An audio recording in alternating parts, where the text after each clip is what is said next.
Ang mensahe ng Pangulo, ipasok ninyo yan dahil pinangako na sa akin ni Speaker Martin yan at hindi na pwedeng baguhin. Kumbaga, ang utos ng hari hindi pwedeng mabali.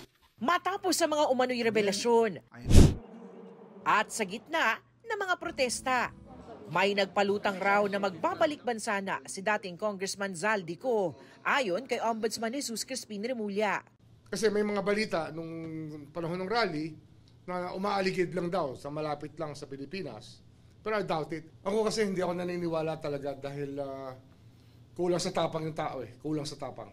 At kahit tingin ni Remulla na kalokohan ang sinasabi ni Ko na may banta sa kanyang buhay, hindi pa rin daw nawawala ang alok nilang bigyang proteksyon ng dating kongresista para makabalik ng Pilipinas at mapanumpaan ang mga sinasabi. Kung meron siya ibang kinatatakutan, sabihin niya. Pero tutulungan namin siya. We do not want anybody to be gone.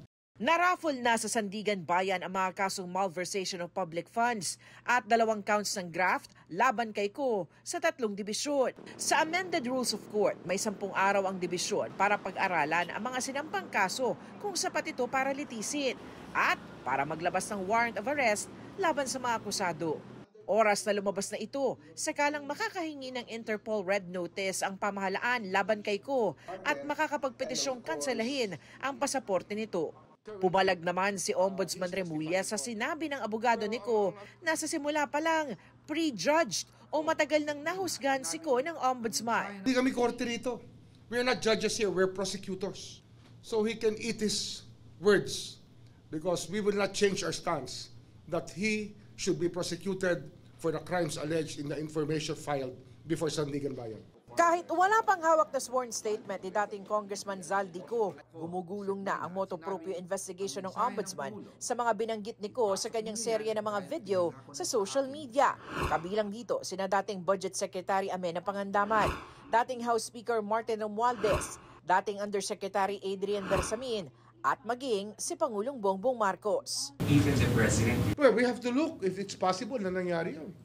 It's something that we have to look at. Kasi logical flow lahat yan It has to be believable in the first place. Kasama rin sa iniimbestigahan si dating Executive Secretary Lucas Bersamin. Apo ng dating Executive Secretary si Adrian Bersamin na dating Undersecretary ng Presidential Legislative Liaison Office o PLLO. Ang lumalabas raw ngayon sa investigasyon ayon kay Remulla, may conspiracy to commit plunder sina dating Yusek Bersamin, dating DPWH Undersecretary Roberto Bernardo at dating DepEd Undersecretary Trijev Olaivar. Sinisikap naming makuha ang panig ng mga nabanggit ni Remulla.